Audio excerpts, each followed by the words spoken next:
Hello and welcome to a bit of news from the bike show, but it's a bike show with a bit of a difference because, believe it or not, we've managed to go even more amateurish.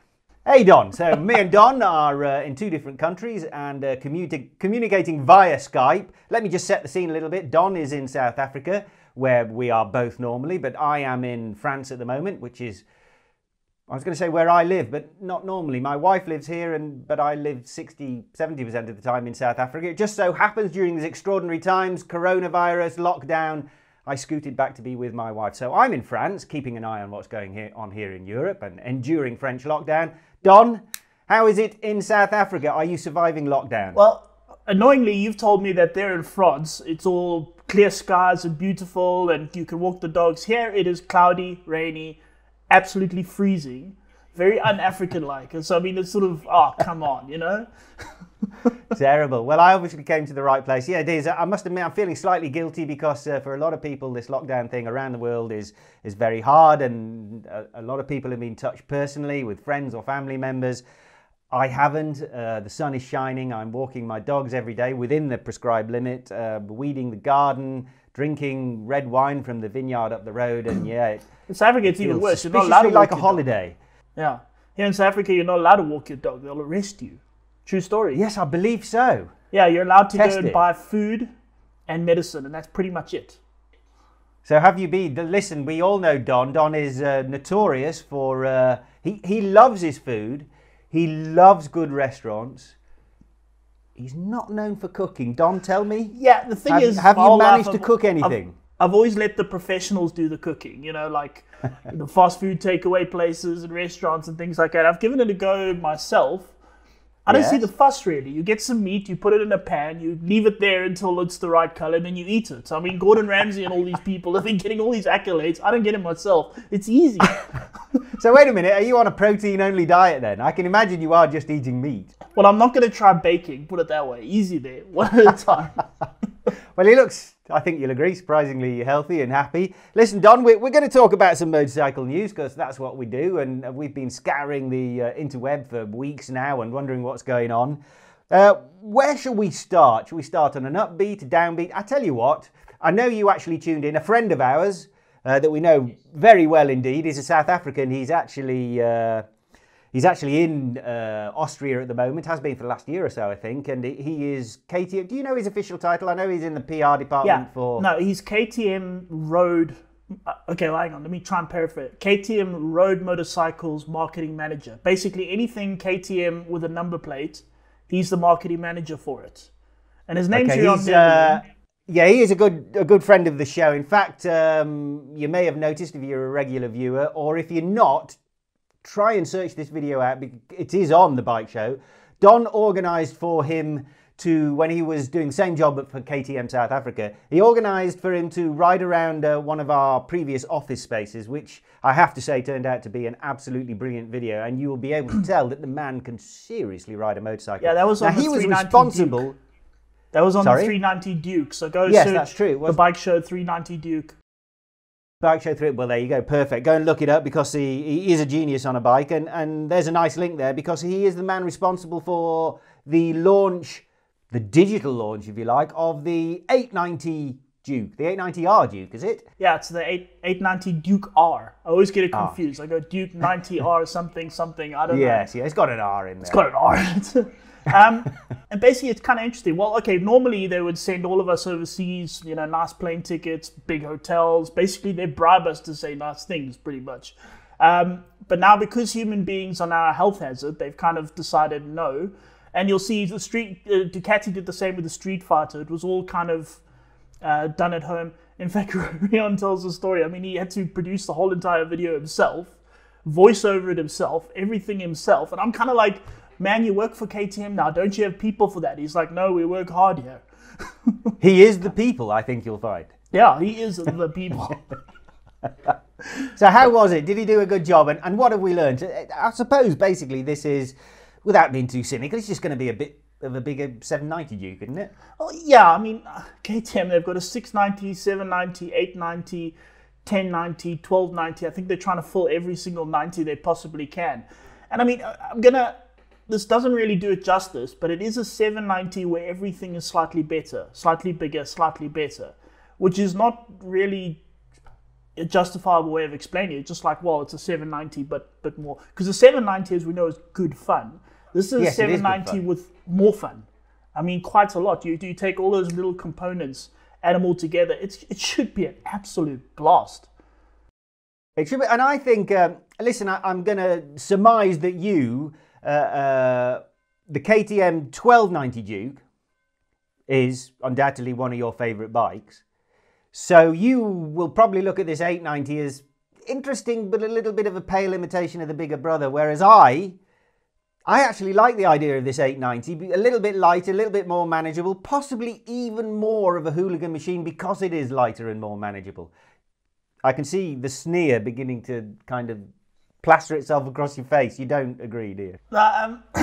The only thing I don't quite understand, you've got a 790, you've got an 890. Now, I hope there's quite a big sort of price point between the two, because otherwise, well, why are you buying a 790? That's kind of the way I'm looking at it. Yeah. The 790, I mean, yeah, okay, the 1290 Duke is just unashamedly angry and, ferocious and all that kind of thing. It serves no function in that. That's all. And that's what I love about it. It's not supposed to have a function. It's just supposed to terrify you. The 790 is kind of, okay, it's not going to absolutely terrify you, but it is a giggle, which is what I absolutely love. And you know what I mean? You chuck it around, you go stuff. It's not going to try and kill you, but it is going to be a lot of fun. Smart. Where the 890 is going to be that, but just a little bit more of that sort of terror regime sort of stuck in there. I'm genuinely looking forward to that. It's got, a few details. Like, it's basically 790 motor. KTM's going to probably disagree with me, but let's just go with this. 790 motor with bigger cylinders. So bigger stroke, bigger bore. Is it bigger stroke? Oh, it's bigger both, is it? Yeah, bigger everything. So also slightly heavier crankshaft. They say heavier crankshaft, well, bigger crankshaft, so it will be, which means more inertia, so a little bit more torque. Bigger bore, so it'll still rev out.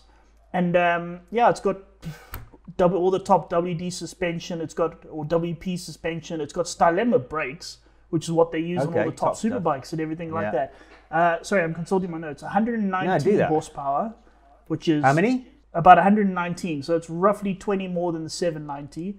And 99 newton meters of torque, 166 kilograms dry. Wow. That's a recipe for some proper hooliganism, to be fair. Exactly. A lot of fun throw around just with a little bit more oomph. Yeah, 20% more horsepower than the 790. So like you say, if they get the pricing right, then there might be room for both models. If it's suitably more expensive than 790, then the 790 has a reason to exist. So looking forward to riding it. I mean, I can't believe it. I can't actually remember the last time I rode a bike, which is a bit weird for a bike show, but there you go. That's the times we live in. So all right, KTM, good news. What else have we been should we touch on? Shall we pick on our favorites? Oh, Harley Davidson. I can't remember the last time that we talked about them. We were obviously a little bit scathing, but I don't think they'd actually fired their CEO at that stage, had they? No, the CEO stepped down and then was fired. Then they sort of Harley Davidson put a new one in. I'm trying to figure this out now. So there was a guy named, let me see if I can read it here. No, I can't. It was a guy named, Matt Levitich or something like that, was replaced by a guy named Joachim Zeitz. Now, here is the problem. I figured it out, Harley Davidson. You can't pronounce your CEO's name. So there's people sitting there in their offices. Someone's run in and gone, all our staff in the manufacturing is drunk again, and they're just welding, sort of like that. Go tell the CEO. Does anyone know his name? No. Okay, we just keep it quiet. Email him. Can you spell his name? No. So no communication with him. So no one wants to tell the guy anything because they can't pronounce his name. But it's a little bit more complicated than that. Harley Davidson put in this Joachim Zeitz guy. But then one of their I don't know how this works. They've got a company called Parlor that owns 2% of the company. Yeah, I think it's like an investment firm, a hedge fund managing investment. What do you call them? Venture capitalist type firm. I don't know. And they have shares in Harley Davidson, and they seem to be organising some kind of push to get their own man in charge of the business. Well, originally they wanted to put 2 more people on the board member. Now there's 9 people on the board. They wanted 2 new people, 2 of their own. They've come to a compromise and settled on one and a new CEO. And I think, if I can work this out correctly, the Zochen, whatever his name, guy, is sort of temporary until they sort of put someone else there. Until they have a board meeting, yeah. I mean, little things like since the beginning of the year, now I reckon Corona obviously will play a big role in this, but since the beginning of the year, their stock price has fallen 50%. Yeah, on top of years of falling stock prices as well. I mean, this isn't a sudden trend. But now, okay, they released the Livewire, which is meant to be their new sort of breath of fresh air, and it's done nothing, which is sort of interesting. Yeah, I mean, maybe it's slightly too soon. I mean, I feel I can't criticize them for this, Don, because I think they're going in the right direction. The company definitely needed to broaden its range. I admire them for going into the electric thing because let's face it, electric is the way forward in the next few years. All the major manufacturers were doing it. If they could get a head start on everyone, great. Unfortunately, good as the bikes are, we haven't ridden it yet. I can't see it coming to South Africa in a hurry, can you? For those who don't know, in South Africa, we have a problem with electricity generation anyway. Quite often, and this sounds extremely third world, but quite often we go hours and hours and hours without electricity every day because the generating system can't handle the strain on it. So they haven't made enough literally, of it. What's the term? I've forgotten it. Load shedding. What's the load shedding? That's Mr. it. I keep France. wanting to say lockdown. So load shedding. They turn off areas of the country, and we survive without electricity barely. So yeah, this country is not really the ideal site for the debuting of an electric motorcycle. But you say that, interestingly, I think where the agreement's happening is, Harley Davidson's released this adventure bike and all sorts of weird things, electric bike, whereas Impala seems to be pushing them to kind of stick to their roots. Do you know what? Hang on. That's the reason they're in they've got the problems they've got. No, okay, hang on. I think they should stick to their roots, but just do it better. As we've kind of said, don't stop building motorcycles because people in the old days loved them all hard and raggedy and all of that. No, build them well. Stop. Get a CEO with a name you can pronounce who's going to go into the the factories and that. Sober up all the workers. Get them to weld it properly, build it properly. Get designers that are building beautiful and cool motorcycles. Get Wolverine to ride them back in movies like they did back in the old days. Yeah, but what are you saying? Building the same old, styly, that kind of old, styly stuff is appealing to the younger generation less. What do they care that it looks like a bike from the 40s or 50s? Hang on, don't try and go take on a GS, for example. What is the point of that? But no, stick to cruiser. So cruiser category. Get some hip new designers to build something beautiful cruisers, something that looks and really modern, stunning. not necessarily retro. Yeah, that just looks stunning. What I will say is, we're speaking of Livewire. I see there's been a patent has gone out on a motorcycle from Harley Davidson that looks like a Livewire, but very distinctly has a petrol engine in it, which is kind of interesting. Why? I don't know, but I don't actually find that interesting. I find that depressing. Well, they've got the Revolution Max motors, which is the 1200 and the 900cc ones. None of us have actually ridden on them yet, so maybe they're really good. Who knows? But in case the Livewire doesn't work, they're bringing out a Livewire kind of petrol version, I think. Oh, depressing. Okay, I'm gonna change the subject to some. I could go depressing, or I could go kind of lighten the mood. I'm going to lighten the mood. I was reading Tom Cruise. Yes. We all know him. Yes. Missioning impossibly everywhere. Apparently he's been learning in the UK. He was filming in Italy, probably Mission Impossible 93 or whatever they're on now. And obviously Italy, worst hit country with coronavirus in the world. So had to get out of there. He's gone to the UK and he's learning to wheelie. For real. So no special effects. He's actually got a proper rig. So it's set out that when you wheelie or when you pop the clutch, I don't think you can flip it.